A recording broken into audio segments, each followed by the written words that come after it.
This is the Fifth Estate winning headlines, your media police post. In this segment, we summarize some of the headlines that you might have missed this morning. But we also take a look at the political pieces that we call cartoons in this country. Today is the 26th of November, 2019, and I am 2J. I am JM. And I am DM. In case you missed the headlines, here they are. The Star. BBI moment of truth for Uhuru, Raila, RUTO. The Standard. Moment of truth. And finally, the Daily Nation, BBI, the big changes. Yes. They're twins again today. Yes, quite strange. You know, they say in the English language there's only 170,000 words in usage. Oh, really? But the regular person uses 20,000, which are shared equally between the editor of the Star and the Standard. Exactly. Maybe even less. Even less. So, the Standard, moment of truth. Yeah, exactly. So this story, okay, again, we know that BBI report is supposed to come out today. And so I guess that's the moment of truth that they're discussing. But they're saying that ODM has actually cancelled the inauguration of their new party HQ in order to not take any of the pizzazz away from the BBI report coming out. But also, I know how polite of them, but also that some MPs allied to DP RUTO have said that they might not attend the Bomas event that is scheduled to happen tomorrow. Moreover, some MPs are complaining they're taking issue with the manner in which the BBI report was put together, saying that it's not inclusive.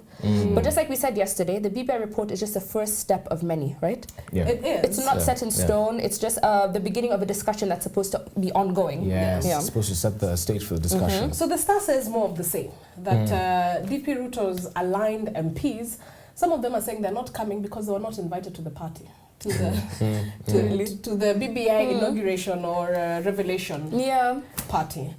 And What is the Daily Nation saying? The Nation also is giving us pretty much the same set of facts, but it's also giving us a bit of speculation in terms of what Kenyans are expecting. So that there's a whole story of Prime Minister, there's women reps. I don't know what their fate is going to be in the recommendations. Might be abolished. Absolutely. Yeah.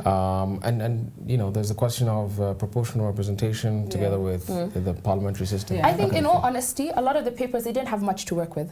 Until we actually know the content of the BBI report. So tomorrow, I think we might have some more exciting information. Absolutely. Yeah, these are just placeholders waiting for tomorrow. Yeah, and most particularly definitely. Wednesday, when we know exactly what's in the BBI report. Although I think we do know what's in the report. True. As for the headlines, we have a three-part criteria that we use to analyze them for you. We ask, is the headline topical or speculative? Is it repetitive or groundbreaking? And finally, is it thoughtful or just plain lazy? I feel like the Daily Nation one mirrors what we saw yesterday. There was another one that also talked about the big changes that were going to happen. And I think we already know what those are. This one is promising a lot, but really Delivering little. delivering nothing. All right, So we toss that one. I think the twins. The Standard looks good. Look at Yeah, that. It does. true. It does. It's eye-catching. Perfect. It's very punchy. This Moment of truth. And 3 words. There's a magic formula with 3. But before we move on from BBI, I want to make an appeal to the middle-class Kenyans who can reason politically. There's that which is good for you, but there's also that which is right for you. As we look at the recommendations in the BBI report, as we think about what kind of political system, social, economic system we want to have as a country going forward, think about what is good, but more importantly, think about what is right and what is right for us at our stage of economic development. There's some things which will be proposed that are good, but they're not necessarily right, and that means they won't take us in the direction we need to go. I've never had to say cue the organs that early. You know, normally I wait for the final thought. Come early. Yes. All right, But between anyway. the two headlines, I think we tossed the Star. That one, it's too long. I think It's too long. No contention there. The Standard. Has Takes one. it. May I please toss the Star? Yeah, absolutely. There we go. And now to the political pieces that we call cartoons in this country. And just like the headlines, we have a 3-part criteria that we use to analyze them for you. We ask, is the cartoon humorous or is it dry? Is it satirical or is it pessimistic? And finally, is it effective or is the cartoon just plain lazy? In the Star.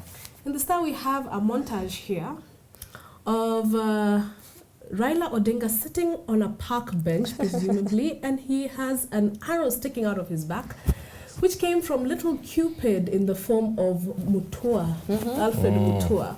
He's shot him with an arrow, and Raila Odinga is in love, and behind Mutua is a very perplexed and unhappy Kalonzo Musyoka. And the tag there is the feeling is mutua, is mutual. Huh. And another caption there also says, Cupid. Stupid. Oh my goodness, Ozone is back with the bad puns. Bad puns, dad jokes. Of course, the context of this story is that Mutua asked Musyoka to retire from politics to allow fresh leaders to take over, while at the same time saying that RUTO should step aside as well because he's not been loyal to the president. But my question was, what is the irony of asking a fairly young WSR, he's what, in his mid-50s? Yes. Asking a young WSR to step aside from politics while remaining allied to a 74-year-old Raila. That makes absolutely no sense to me. In the Daily Nation. In the Nation. We have Ndula, and we've got a big cat there, black one, written parliamentary system, intimidating these mice.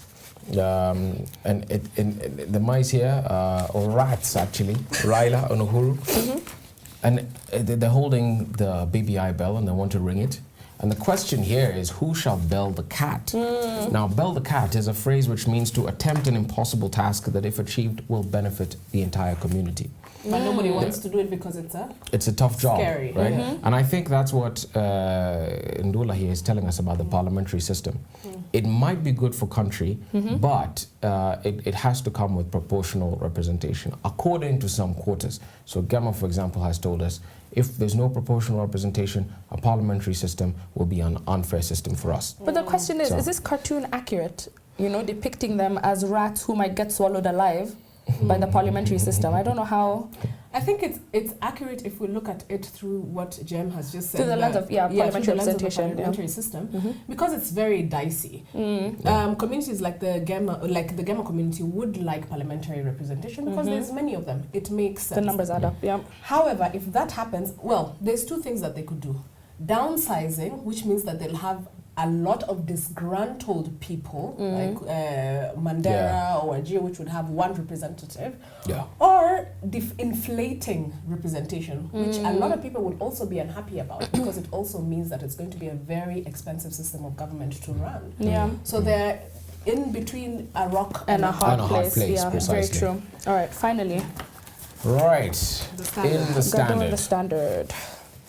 So we have a naked empire in a emperor, in a cart, a very posh one, and behind the cart is the horse. So this is the cart before the horse. And sitting on the horse is Raila Odinga, and in the cart, of course, is the President Uhuru Kenyatta, and what is written there is the long and short of BBI. Yeah. I think what Gado is saying here is that they have placed the cart before the horse. They're doing things in the wrong order. In the wrong order. And also seeing this as a completed process, saying that it's done. Yeah, it's a done deal. Yeah, I mean, in the picture, they're giving each other a thumbs up, yet they're not going anywhere. Yeah. I'm going to take Gado's side. Tomboya told us, all you need to rule this country is 2 communities plus 1. 2 majority tribes, like the Luo and the Gikuyu, plus 1 small one. 2 plus 1 small one. That's a formula.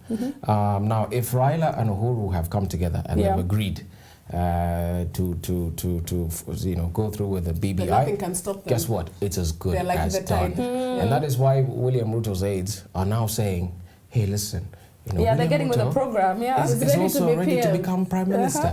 So you're actually not on Gado's side. What you're saying is that Gado is wrong. The cat is not before the horse. Yes. Things are as they should be. Okay. That's right. So what is our winning cartoon? Which one made us giggle? The Standard made me giggle. I think so too. I think this is a very good depiction. So the Star gives us our winning cartoon. We have a double win. A Standard. The Standard, sorry. Yeah. The Standard gives us our winning headline and our winning cartoon. So what is our final thought?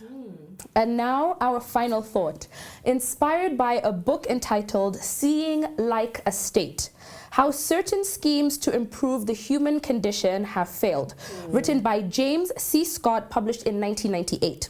So Scott is an American political scientist and anthropologist, and his primary research has centered on peasants in Southeast Asia and their strategies of resistance to various forms of domination by the state.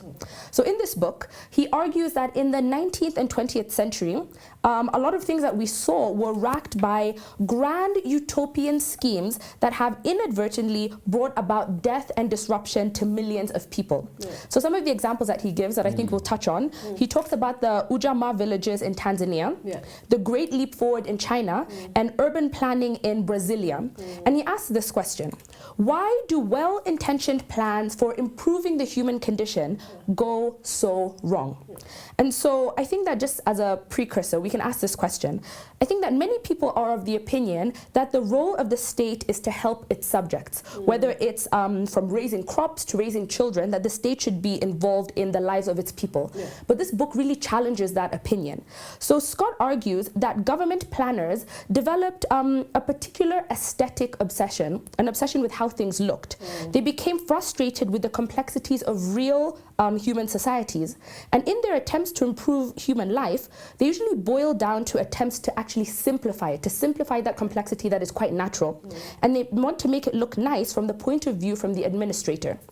And so he says that the pre-modern state was partially blind. It knew very little about its citizens, what wealth they had, what they grew, how much land they had, and their location, and so on and so forth. But as states evolved and as we became more organized, we needed to make society legible.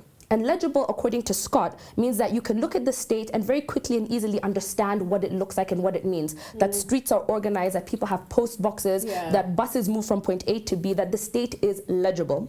And in order for the state to carry out its functions of collecting tax, of preventing rebellion, it needed to make us organized.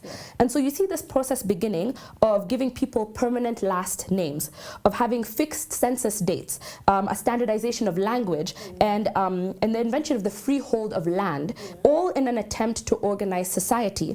And so this book shows how time and time again, many of these attempts don't always succeed. And so I think a lot of what Scott explains in this book mirrors the views of the free market thinkers. And while his book focuses mostly on social projects, the reasons that these schemes failed is in line with what Austrian economists really believe in. That human interactions are too complex to be handled by a single centralized authority, and that important daily decisions must be based on the judgment of individuals. I violently disagree with this book and this author. I think had a feeling. I think he's a bad Samaritan, as we call them on my show, which airs every Wednesday at 9:30 p.m. Standard plug. On the Fifth Estate. Now, a bad Samaritan is a hypocrite. This is somebody who practices what they never do as I say, not as I did. They preach what they don't practice, right? And that's what he's preaching to us. But actually what we do need as a developing economy, as a country, for example, or even as a continent, which is emerging from poverty, and we're trying to make it to middle income and rich status, what we need is the domination of the state in all aspects of our lives, economically, socially, and especially also politically. Really? Yeah, absolutely. Because people, especially when they are, people, when they're at the early stages of an economy, of developing, they need to be shepherded. They know very little, right? They're, for the most part, ignorant. And I'll give you an example of a country that succeeded in doing this. Singapore, right? Singapore, listen to this example. On the 14th of August, 1983, during his annual National Day rally address, former Prime Minister Lee Kuan Yew made a bombshell announcement. As father of the nation, he declared that graduate men would be stupid to marry less educated and less intelligent wives. The announcement was so controversial that it cost his party 12 points in the election of the following year. According to Lee, talent was Singapore's most precious asset. And the problem was that the country's best women were not reproducing themselves because men who were their educational counterparts did not want to marry them. They were intimidated. So he took it upon himself to be a matchmaker, right? To shake off the old-fashioned prejudices that a young educated man cannot marry an educated woman. In fact, Lee went so far as to set a social development unit within a ministry to facilitate socializing between men and women graduates of a certain caliber, a certain social class in society. Wow. By the year 1995, a decade after its establishment, 31% of members, or 30,000 members in number, got married through this platform. Singapore is today one of the top economies of the world, thanks to paternalism. Successful marriages. That's what I was It's true. That was my question. This is how you create a society, and it starts in a home. You have to start in every single household. Who married the uneducated women, or the uneducated people were left to marry exactly what happened to them thereafter? Each other. Anyway, that is Perhaps. just tongue in cheek. You know, Jem, I agree with you to the extent that countries that are developing need paternalistic models, perhaps. But I think that they should stop at the economic level, not down to the social level, and especially not down to the family level. And this is what happened in Nyerere's time with his Iijima experiment, or his Iijima model, where he was moving people from the urban spaces to villages, to planned villages. And they were planned down to what they were going to farm, what animals they were going to keep, where they were going to live. And this became problematic. Why? Because systems like that don't consider that the people, that the subjects of these experiments are human beings, people who are sovereign beings with their own wills, with their own intentions, with their own plans. They had, in the places where they were living before, developed their own systems, developed their own lives, adapted to their own environment. Just to counter, and I agree with you, some instances can go totally wrong and people can behave suboptimally, but some other cases can go very right. We discussed this book, Startup Nation. David Ben-Gurion did exactly what this book talks about. Right? Was it moved people. Resettlement It was. It actually was. Israel. So he moved Israelis at the very early stages of their country into Palestine, into zones that he convinced his people to go and take over. And they settled in these places called kibbutzes. And guess what? They worked. And we have some of the best innovations from kibbutzes today. The kind of micromanagement from the state that was happening in kibbutzes was so ridiculous that even parents, for example, had to give away their kids within the kibbutz. What was the purpose for moving those people into those spaces? To occupy territory. Okay, but I see, the only difference I would see between that and what he talks about in this book is that the reason that the state would employ those kind of mechanisms is in order to ensure that they can see clearly where people are. It's to make sure that their functions as the state are easily accessible, that they can collect tax, that they can monitor people, that they know where people are, what they're growing, how they're developing, rather than moving them in order to occupy or to marry or whatever. But you see, another layer also, and you're very right to Jade, another layer to that also is that the state also wants to have political control. And you have political control when you organize people in spaces that you can see them in ways that you are very certain that they are following.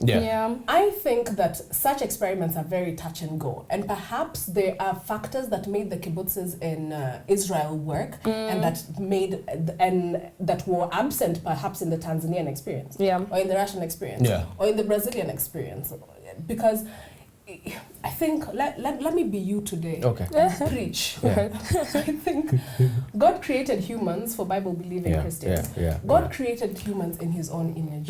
Therefore, he created creators. Absolutely. Creators cannot be blocked in to perform the functions of another human being's intentions in their entirety. If it's in one level, yes. If there's an economic goal that the country is going towards and it is planned in a certain way, but not down to the family level, to the individual level, humans are going to do what? They're going to act suboptimally. They're going to make sure that this system you have created is as inefficient as possible. And this is what happens. Exactly. And just to add on to what you say, Scott actually says in the book that intellectuals are completely foolish to think that they can design a more rational social order than already naturally exists. And that we cannot think of society like a mathematical problem that can be solved by a single mind. So people crave order. I'm going to leave it there. But I respectfully disagree. I think a healthy dose, in fact, a more than healthy dose of social engineering is necessary. Is necessary for economic development. So today, we had a double win from the Standard with the winning cartoon and winning headline. Let me read you this very short quote from Jean-Paul Sartre. And he said, "Ideas cannot digest reality." Now we can see it in two ways. That human ideas are so powerful that it will transcend reality and impossibilities, and things can be made to happen. But also ideas can be so powerful also that they blind people from reality. That's true. That's true. Thank you for joining us. Please remember to subscribe to our YouTube channel, and you can also find us on your TV screens. We are on StarTimes, GoTV, and Pang Free to Air. See you tomorrow.